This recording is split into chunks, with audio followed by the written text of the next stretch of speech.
Hello दोस्तों, मेरे channel the Indian book reader में आपका स्वागत है। आज के वर्तमान समय में हर कोई मिलेनियर बनना चाहता है। हर कोई यह चाहता है कि वह एक रिचेस्ट लाइफ जिए और जल्द से जल्द, जिसे लिखा है डेविड बाक ने। डेविड बाक ने उनकी बुक है the automatic millionaires. The automatic Millionaire आपको कुछ ऐसे वेल्थ सीक्रेट्स के बारे में बताती है जिसको अपनाकर आप अमीर बन सकते हैं, जिन्हें अपनाने पर आप इतनी दौलत बना सकते हैं जिसकी किसी ने उम्मीद नहीं की थी। शायद आप सोच रहे होंगे थोड़े से पैसे बचाकर हर कोई कितना अमीर बन सकता है, लेकिन आज मैं आपको बताऊंगी कुछ ऐसे ही टिप्स जो इस बुक में दिए गए हैं, जिन्हें अपनाकर आप भी एक अमीर आदमी बन सकते हैं। जिम एक छोटी सी तनख्वाह पर करीब 50 साल से कंपनी में काम कर रहे थे।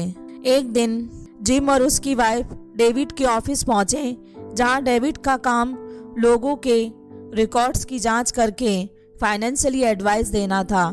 इस कपल की साधारण लाइफस्टाइल को देखकर ऑथर डेविड ने महसूस किया यह लोग अमीर नहीं होंगे।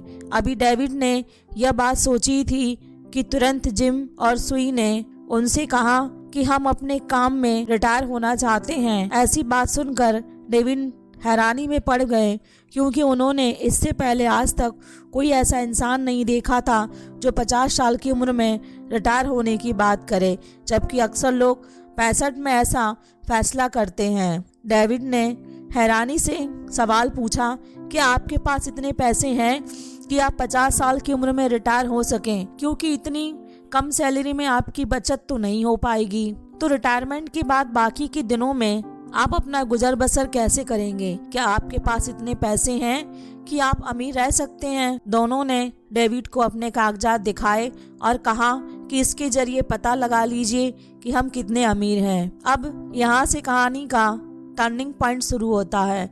डेविड ने जब उनकी डॉक्यूमेंट स्कैन किए तो वो दंग रह गए। जिम और सुई के पास एक बोट, 3 कार, 40 लाख की इन्वेस्टमेंट, 2 घर थे और दोनों घरों की कीमत 7 करोड़ थी। और पाया गया कि इन दोनों पर कोई लोन भी नहीं था, बल्कि इनके बच्चे कॉलेज का खर्चा खुद उठाते हैं और साथ में इनकी सारी प्राइवेट इनकम सोर्सेज भी हैं। यह सब जानकर डेविड के दिमाग में तरह तरह के सवाल उठने लगे। अब तक वह समझ रहे थे कि अमीर बनने के लिए हमारी सैलरी 3 से 7 लाख के बीच होनी चाहिए, जिसके बाद कई सारे रिसर्च के साथ किताबें पढ़नी होगी और शायद आपको कोर्सेस, शार्प डिसिप्लिन की ज़रूरत पड़ेगी। यहाँ तक कि मुझे लगा था कि करोड़पति बनने के लिए नौकरी छोड़नी पड़ती है, लेकिन जिम और सई ने अमीर बनने का ऐसा सीक्रेट शेयर किया जो आपको भी सोचने पर मजबूर कर देगा। उन्होंने कहा, अमीर बनने के कई सारे रास्ते होते हैं, उनमें से 2 रास्ते सबसे ज़्यादा पॉपुलर हैं। लॉटरी और फैक्ट्रीज गेम खेलो, एक दिन अमीर बन जाओगे। दूसरा है, अगर आपको जायदाद में दौलत मिली है तो आप अमीर हो सकते हैं। लेकिन जिम ने कहा कि हमारे केस में दोनों शामिल नहीं थे। हमारे हाथ जायदाद की दौलत तो नहीं लगी, लेकिन हमारे बुजुर्गों ने हमें जायदाद बनाने की फाइनेंशियली नॉलेज शेयर की है और अमीर बनने के ऐसे सीक्रेट्स बताए हैं जिनकी वजह से हम 52 साल की उम्र में रिटायर होने के लिए तैयार हैं। लेकिन अक्सर लोग इस बारे में सिखाते नहीं हैं, जिनके कारण उनको बुढ़ापे में पैसे कमाने के लिए स्ट्रगल करना पड़ता है। इसीलिए मैं आज आपके साथ शेयर कर रही हूँ द ऑटोमेटिक मिलेनियर्स बुक में दिए गए 7 ऐसे नियम जिन्हें अपनाकर आप भी करोड़पति बन सकते हैं। नंबर 1 है द पेरेंट्स एडवाइस, यानी माता पिता की सलाह। एक दिन डेविड ने कॉलेज में एक महंगी कार आती हुई देखी। वो कार ठीक उसके सामने रुकी, जिसमें से एक लड़का बाहर निकला। वो लड़का महंगे कपड़ों, मोबाइल और गाड़ी से अमीर दिख रहा था, लेकिन जब उसकी फाइनेंशियली रिपोर्ट डेविड के हाथ लगी तो पता चला कि वह अंदर से कंगाल था। उसने सारी चीजें लोन पर ले रखी थी और बस शो ऑफ की जिंदगी काट रहा था। फिर डेविड ने जिम से पूछा, क्या आप बता सकते हैं कि आप ऐसी दुनिया में रहकर पैसे कैसे सेव कर सकते हैं। जिम ने कहा, हमारे पेरेंट्स ने हमारी शादी 24 साल की एज में करवा दी थी, जिसके बाद हमें जिम्मेदारियों की कीमत का पता चल गया। फिर उन्होंने कहा कि जिंदगी को जीने के 2 तरीके हैं, पहला काम, खर्चे, स्ट्रगल, और दूसरा है काम, सेविंग और एंजॉयमेंट। अगर आप दूसरा तरीका चुनते हैं तो आपको फाइनेंस की छोटी छोटी आदत अपनानी होगी, यानी कमाई का 10% सेव करके आप करोड़पति बन सकते हैं। धीरे धीरे आपको 10% के बिना रहने की आदत पड़ जाएगी, क्योंकि जो दिखता नहीं उसे खर्च कैसे करें। रूल नंबर 2 है द पेरेंट्स स्ट्रेटजी, यानी माता पिता की रणनीति। डेविड ने दोनों कपल से पूछा कि अपने 2 घर कैसे खरीदे और इतनी जल्दी लोन कैसे चुका दी। जिम ने जवाब में कहा कि हमारे पेरेंट्स ने हमें एक ट्रिक सिखाई थी। वो कहते हैं कि अगर आपने लोन ले रखा है तो उसकी किस्त महीने में एक बार मत दीजिए, बल्कि उसे 2 हफ्तों में आधी आधी करके दें। अगर आपने ऐसा शुरू कर लिया तो साल के अंत में आपको पता भी नहीं लगेगा कि कब आपने एक्स्ट्रा पेमेंट कर दी। नंबर 3 है द सेविंग स्ट्रेटजी, यानी बचत की रणनीति। कई लोग ऐसा मानते हैं कि अमीर बनने के लिए ज्यादा से ज्यादा इनकम सोर्सेस होने चाहिए, लेकिन यह बात पूरी तरह सही नहीं है। अगर ऐसा हो तो कई लोग लाखों का महीना कमाते हैं, लेकिन उनमें से 99% लोग करोड़पति नहीं बन पाते हैं। आखिर क्यों? क्योंकि जितनी ज्यादा कमाई होती है उनके खर्चे भी उतने ही ज्यादा होने लगते हैं। तो फिर सवाल है कि करोड़पति बनने का सही रास्ता क्या है। डेविड अपनी किताब द ऑटोमेटिक मिलेनियर्स में लिखते हैं कि अगर आप अपनी कमाई का 10% सेव करना शुरू करेंगे तो रिटायरमेंट तक आप करोड़पति बन सकते हैं। और यहाँ तक हवाई बात नहीं है, बल्कि यह एक प्रैक्टिकल रास्ता है। सबसे पहले आप नोट करें कि क्या आपके पैसे गैर जरूरी चीजों पर खर्च हो रहे हैं, जैसे कि जिम को सिगरेट पीने की बुरी आदत थी, जिसकी एक डिब्बे की कीमत करीब 180 रुपए होगी। अगर 30 से मल्टीप्लाई कर दिया जाए तो महीने के 5400 रुपए बनते हैं। जिम के इस कैलकुलेशन के बाद उसने हर गैर जरूरी चीजों पर लगाम लगाया तो उन्हें रिटर्न में कुछ नहीं देती थी। इस तरह आपने देखा कि क्या आपके पैसे cigarette, soft drink, junk food, membership और इंटरनेशनल प्लान्स पे खर्च हो रहे हैं। अगर हो रहे हैं तो देखें क्या आपके लिए यह सब सबसे जरूरी काम है। क्या आप इनके बगैर जिंदा नहीं रह सकते हैं? क्या आपके पास इन सब के लिए दूसरा रास्ता नहीं है? शायद आपको लगता होगा कि इतनी छोटी सी सेविंग से क्या फर्क पड़ता है, तो डेविड ने इसका जवाब लोड फैक्टर के जरिए दिया। रूल नंबर 4 है द लोड फैक्टर। एक सेमिनार में डेविड लोगों को फाइनेंशियल नॉलेज शेयर कर रहे थे। तभी वहाँ एक लेडी आती है और वह कहने लगी, आपका ज्ञान हमारी प्रैक्टिकल लाइफ में किसी काम का नहीं है, क्योंकि मेरा गुजारा तो बहुत मुश्किल से होता है। हाल ऐसा है कि महीने में $5 भी सेव नहीं कर पाती हूँ। अब डेविड ने उनके खर्चे को एनालिसिस किया तो मालूम हुआ वह लेडी ऑफिस वर्क से पहले स्टारबक्स में कॉफी लेती थी और शिफ्ट खत्म होने तक उसकी टोटल खर्चे $10 तक पहुंच जाते थे। डेविड ने इस लेडी से पूछा, क्या आपको पता है कि अगर आप पूरे दिन के खर्चों का 50% सेव करके तो यह पैसे रिटायरमेंट तक कितने हो जाएंगे? लेडी ने कहा, शायद 70 से 80 हजार $। लेकिन डेविड ने हिसाब लगाने के बाद ऐसा नंबर बताया जिसे सुनने के बाद लोगों के होश उड़ गए। डेविड ने बोला, अभी आप 23 साल की हैं। मान लीजिए अगर आप हर दिन $5 बचाती हैं तो महीने में $150 होंगे, तो साल में $2000 होंगे। अब ऐसा मान लीजिए कि आप इस रकम को सालाना 10% रिटर्न के साथ इन्वेस्ट करते हैं, तो यह रकम आपके रिटायरमेंट तक $1.2 मिलियन में बदल जाएगी।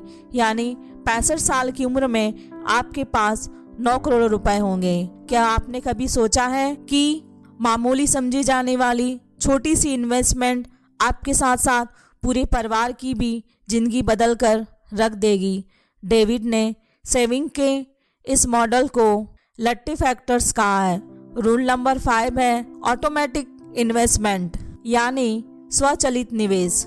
मान लीजिए कि आप लट्टी फैक्टर्स के इस्तेमाल से 10% सेव करना चाहते हैं, लेकिन हमारी जिंदगी इंटरनेट और काम में घिरी पड़ी है कि ना तो वक्त मिलता है और ना खर्चे रुकते हैं। तो ऐसे में सेव करने का, लेकिन हमारी जिंदगी एंटरटेनमेंट तथा काम से घिरी पड़ी है, ना कि ना तो वक्त मिलता है ना खर्चे रुकते हैं। तो इसमें पैसे सेव करने का क्या रहस्य है? जिम ने कहा, सैलरी मिलने के बाद हम सबसे पहले अपने आप को पैसे देते थे और उसके बाद बिल, फीस और रेंट देते थे। यह 10 और 15% जो हम सेव करते रहें उन्हें ऐसी जगह रखते थे जो दिखाई ही नहीं देती।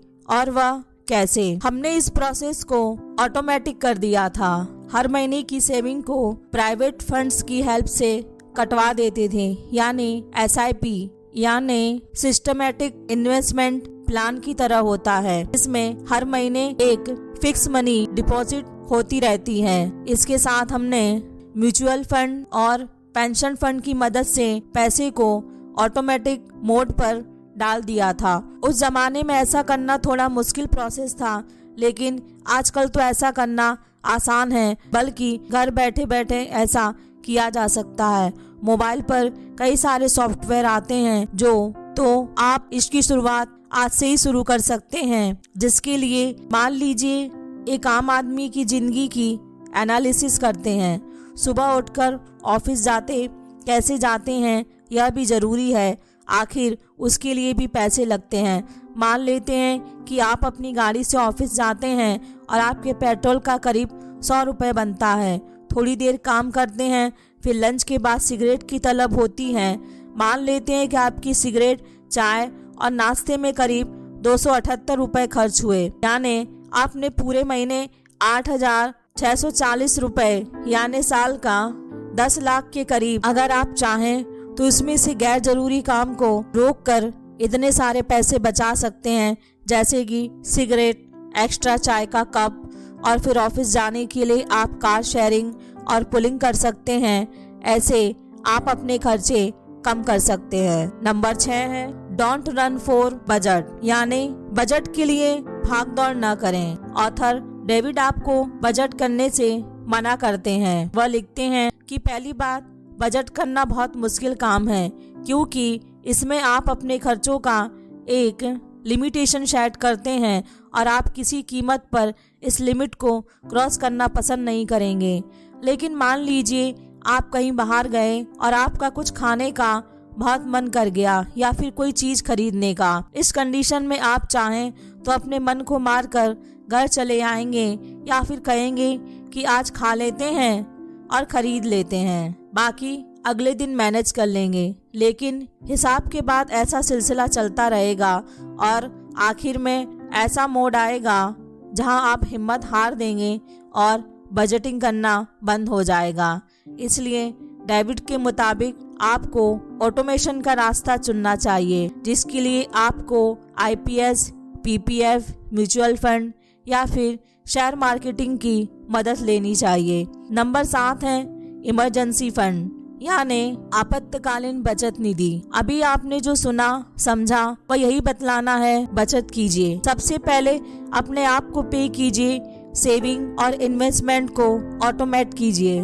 मान लीजिए कि खुद का रास्ता आपके साथ कोई इमरजेंसी आ जाती है, तो क्या आपके पास इतने पैसे हैं जिसे आप किसी इमरजेंसी टाइम को होल्ड कर सकें? क्या आप इस घमंड में तो नहीं है कि आपको कुछ नहीं हो सकता है? चलो इस बात को भी सच मान लेते हैं, लेकिन इसकी क्या गारंटी है कि आपके परिवार वालों के साथ कोई मुसीबत नहीं आ सकती है?